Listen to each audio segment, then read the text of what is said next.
आवा तनी है ना आवा का हो आवा ना बतावा तनी रुको बोलो।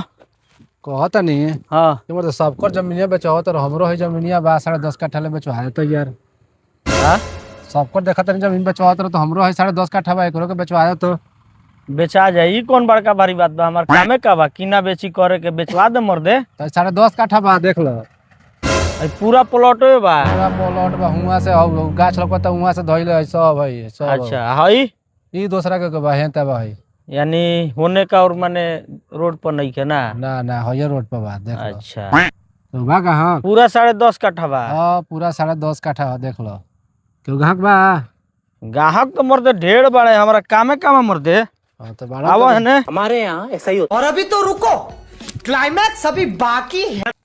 हई माने जितना हई गहुआ रोपल बा सब ना। हां हो बनवा लोकता गछिया हाँ। बड़का बनवा धइले सब 10.5 कट्ठा बा 10 कट्ठा हटे बेचवा दे मर दे। ग्राहक तो बढ़ले बड़ा ना हमारे लगे। हां तो बेचवा दो का मांग बा जी।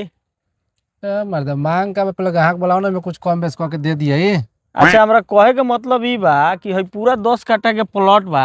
हाँ। तो ई माने पूरा 10 कट्ठा बेच देवे के बा कि एमे से 1-2 कट्ठा बेचे के बा। ना ना पूरा 10.5 कट्ठा हटे पूरा बेच देवे के बा बेच के सिवान में देखन जानत रहो हाँ यही में जाके एगो नया फ्लैट लेतनी देख लो बाप रे यही में जाके एगो फ्लैट ले मेरा बात भइल हो देख लो अच्छा हां हे में हां यही में वही से बेचा तानी बुझल एक के वाली 10.5 कट्ठा बेचे में जी बाप रे बाप बड़ा बिजोड़ बा यार। सिवान सिवान के लगे बनते हां हां सिवान के तनी नहीं बा अच्छा बड़का गांव के बड़का गौवा में हां हां हां निजामपुर के आगे बा। हां हां हां बस बस बस देखले बड़ा चमनिया के लगही यार बहुत वीआईपी कुली घर बनते हां तो यही में लेता नहीं बुझल अच्छा यही में ले लेवे के बा। हां हां तो ठीक बा एगो काम करे के एकरा खातिर तो मान के चली पूरा प्लॉट है 10 कट्ठा के बा। एकरा खातिर मोटहन पार्टी चाहिए। हां हां 10 कट्ठा ना 10.5 कट्ठा 10.5 कट्ठा। हां 10.5 कट्ठा भाव बताई भाव खोली एक और का भाव के दियाई। जानते बड़ा के रोड पर बात नहीं महंगा चलते हुए घरी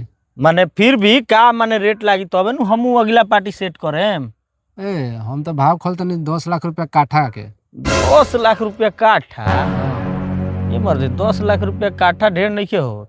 ढेर कहाँ से होता है मर्दे ए मर्दे हई जमीन के तो देखत रह रेट एबरा कितना आसमान छुआ तटे हई हई सुनसान जगह पहने से केहू आवत जात नहीं के रोड चालू नहीं के पर 10 लाख रुपया काठा केहू किनी ओसे बढ़िया काल चालू होई न मर्दवा ओसे बढ़िया लोग सोची कि चलो सिवाने जाके बस जाई। अरे तो देख लो वही में कोनो पार्टी हुए तो कम बेच करके दे दिए पार्टी तो बा हां तो बतियाओ कुछ कम बेच करके दे दिए पार्टी के सेट आवे के पड़ी ठीक बा लेकिन तनी महंगा होता। आ तो कहत बोलले में में कुछ कम बेच करके दे दिए ना इतना पर सेट ना होई तो कितना पे होई मर्दे बहुत ज्यादा होता 10 लाख रुपया काठा बहुत ज्यादा ए होता। मर्दा तो इतना बढ़िया जमीन बधाता एकदम साफ सुथरा जमीन तरह के देबता नहीं मर्दा तब तरह महंगा बुझाता है जानते रहो भाई हां 10 लाख रुपया ना ये जमीन के हम खूब से खूब अगर पार्टी चढ़ी नु 4 लाख रुपया काठा मिल सकता। तब ना बेचाए भाई 4 लाख रुपया काठा में ना बेचाई ना तो भाई तो 10 लाख रुपया लायक थोड़े भाई जी या सुनसान जगह 4 लाख रुपया काठा ना बेचाई भाई ना तो भाई तब एक काम कर रहे तो हम चल नहीं। इस साल से साल 2 साल पहले ले रहनी वहीं जब 1 लाख रुपया काठा 10.5 लाख रुपया के मिल रहे हमरा ये पूरा सीधे मिला तो ऐसा नहीं क्या कर बेच दी क्या बेचिए देता नहीं 4 लाख रुपया काठा मिला था और 1 लाख रुपया काठा किनला मैंने अब बेच के हो जाके पहुंच जाता नहीं हो जगह। ओ भाई सुनो सुनो है ना वो बोला भाई बोला सुनो ना हाँ कुछ बढ़वा दो 5 पूरा करा दो काठा 5 लाख रुपया काठा दिवा दो 5 लाख। हाँ कोशिश करम हम कस्टमर के चढ़ाएम ठीक बा। हाँ चढ़ाओ तो हमरो कुछ बनी नु हाँ कहे ना तो ठीक बा हम कोशिश करम काल ना होके तो हम चढ़ा उड़ा के हाँ लेके हम कस्टमर के आओ तनी। कहाँ भेंट होई तरह से तो बजरिए पे हो जाए भेंट बाजार पर। हाँ अगर बाजार पर ना हुई तो द्वार पर ना हाँ वही चीज हो जाए द्वार पर चाहे बाजार पर दोनों में से कहीं तो हम तब ठीक बा हम चलते नहीं हम कस्टमर लेके हाँ हम आए ठीक बा ठीक बा। 5 पे मैंने याद रखिए 5 पे करा दिया हाँ कोनो बात नहीं क्या तनी हमरो हाँ हाँ तारा पर ध्यान रखो ठीक बा ठीक बा। चलो बेचा जाए तो ठीक है कौन अपन कमाई कर बाप दादा के कमीनी के धन हटे बा बेचा बेच के चलो टाउन में रह जाए यहाँ गाँव में लाड़े रही गाँव में के रहते है मेरा सब लोग जाता सिटी में रहे खातिर तो हम गाँव में रह के का ओकरे में खेत ओकरे में कि खरियान ओकरे में बेचवा बेच के चल सिवान जाकर रहल जाए।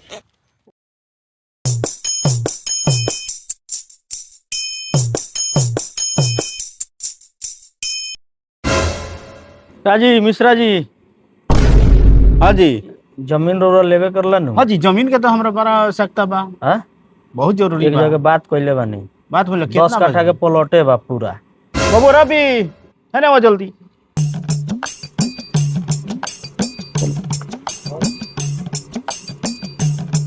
बैठो। यहाँ के आइल बानी, हमनी के जमीन के जरूरत बा, तो वही के पीछे आइल बानी। जमीन देखले बानी कहीं, तो ले लिया जमीन। 10 कट्ठा के प्लॉटे बा। 10 कट्ठा हाँ, हमनी को उतने के जरूरत बा। उतना के जरूरत बा तो ले लिया। ऊपर बड़ा चारा उपरी भइल बा। ए जी तो रउआ बात करी, बात एकदम हो गइल बा। हैंड टू हैंड ले लिया वही बेरा। अरे वो अपने आदमी वाले बात हो गइल जैसे बा। कि हमरा पेट्रोल पंप बैठावे के बा, और में बैठ जाई पेट्रोल पंप 10 कट्ठा में। अच्छा ठीक बा, तो बात हो गइल बाटे, खाली जब कहलो तबे हो जाई। तो बोली। बात करी फाइनल एकदम। तो चली बात कर लिया। चले के चल जाओ का? चले। 1 मिनट रोकी। हाँ पैसो ना पता नहीं है कितना देवे के पड़ी। देखी ऊपर बहुत चारा ऊपर चढ़ल बा। वो जमीन पर आदमी बहुत लोग चढ़ल बा। हाँ। समझ नहीं, ऐसे तो मांगे खातिर कहत रहन कि 15-16 लाख रुपया हमरा चाही, लेकिन वही में कुछ माइनस कह के माने 14 पले हमरा आशा बाकी मान जाई हम। हो जाई 14। हाँ 14 पले मान जी हम। माने रोड के किनारे बानू। रोड के एकदम बगले में बा महाराज। चली ठीक बाटे, चल लिया जा। यही जी बा है ने बगलवा में। अरे हो आगा बा ये रोड में बेटियाला में कि बिठिया वाला में बा। वाला रोडवा में बा। लिया जा तो। हाँ लिया जाई। अरे हो ये रोडवा में तो बा आगा हाँ तो बा। वही जन बा, हाँ? लिया जाई महाराज। चली जरूरत बात- बा हमनी के, खुदे हमनी के जरूरत बा। ऐसे कि पेट्रोल पार्टी से पंप चली बैठावे। बात करी या पैसा लिया दिया फाइनल करी। पैसा लेके चल जाओ। पैसा ले ली ना ओके तो। पैसा ले लो और लेके चले। माने इतना जान ली कि 14 से नीचे ना उतरी है, 14 तक माने मान जाई। ठीक बाटे। हाँ ठीक बा। कुछ कुछ ऑनलाइन दिया जाए। हाँ तो 14 के हाँ, हिसाब तो से माने अपन ले 14 ली के लो। हिसाब से जैसा भी होके हाँ। दिया जाए। ठीक बा, ठीक बा, चले चली के? बात हो जा। चले के? चली लो। पैसा ले लिया। हाँ हाँ, पैसा हाँ। लेके आओ बारी हमें जा। बाप रे,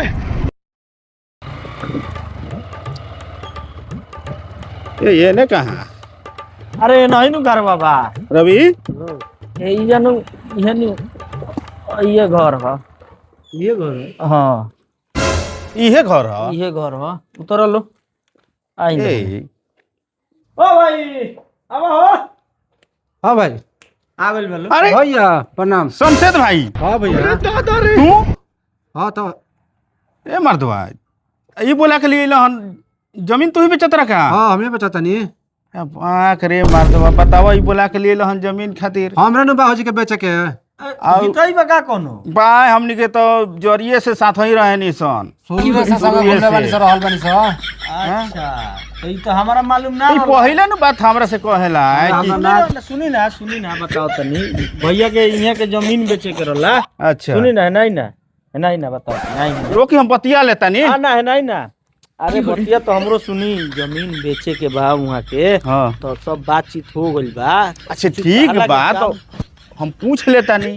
अरे तो एमे पूछला के अरे तो जमीन बेचत रह। तो भाई हाँ बेचता भैया जमीन। है नहीं ना तो बोली ना। अरे हम बात हो गइल बा सब हाँ, तो एनहु। ठीक बा, हमरा बड़ भाई लगी और हमने का संगतिया से तो बतिया लेता नहीं सन कहीं अरे भैया। मिश्रा जी सुनी ना हम बात अरे हो जाता बतिया लेता नी सन, जब तक ओकरा बाद में बात कर लिए। अरे हमने का बचपन का दोस्त है तो भेंट हो गइल बा तो बतिया अरे लेता। हम बतिया देले बनी सब बात। ठीक बा भाई, बात हो गइल बा त अच्छा के बात बा, लेकिन तनी हमनी के ढेर दिन पर भेंट मुलाकात होइल बा, हाँ। तो तनी बतिया लेता नी सन। का कहत रहे भैया? तो कहनी हो कि जमीन बेचे के रहला तो तारा कहेला नु हमरा से। अच्छा। आ वो पता लगल कि 14 लाख रुपए काठा बेचत रह तू। 14 लाख? हाँ ना मारे इहे के 5 लाख रुपया काठा तो भइल बा।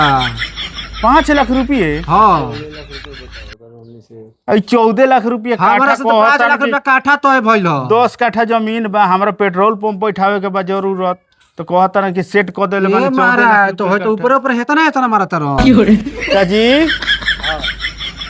आई चलिए लेखन से राउर बिजनेस ये मर्दा तू तो करोड़पति बने के चाहता रहा, का होए के हाल में? बताओ ना है। ए भैया रुपया तो आप उनका ठीक कोई नहीं है। ओए भागल ना देखो। कोई नहीं है तो ठीक कोई नहीं है। रोगरे जमीन किने के बोलता हम बेचता नहीं, हमरा जमीन रोले 5 लाख रुपया काठा तो भइल महाराज। ई तो बताओ बीच ना। में दलाली खाए खातिर तो इतना बड़का दलाल बटे जवानी बाप रे बाप, अब बुझा तो नहीं चिंता मत करी तो 9 लाख रुपया काठा पर मारत तो लो। आप चिंता मत करी, दुनिया के भेंट हो गई हाँ, हाँ। तो जॉब रवा जाई अपन काम कर ली, अभी चिंता में आके बतिया लिया, अब जमीन बेच दिए ठीक बा। रौरा किन ले अब तीसरे के थ्रू पर लगे ना ना काम ना नहीं ना थे। ना ना ठीक रौरा बा, आएं, जैसे जमीन कि दे दलाल ढेर बनाने में। ना ना ठीक बा ठीक बा, चलता नहीं। हाँ। ठीक बा,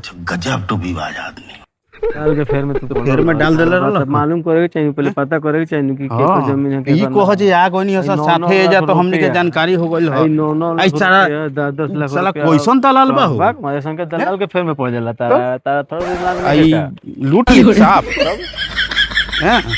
चलो ई कह जे के बैठ के से बात करो, आई दलाल वाला के अरे ई कह जे जानकारी हो गइल, देखा हो गइल ह। ऐसन का खतरनाक दलाल के फेर में ना पड़े के कबो ना ना ना, आइंदा से अब ऐसन काम ना, दलाली वाला काम छोड़ बेच के खा जिए सन तारा के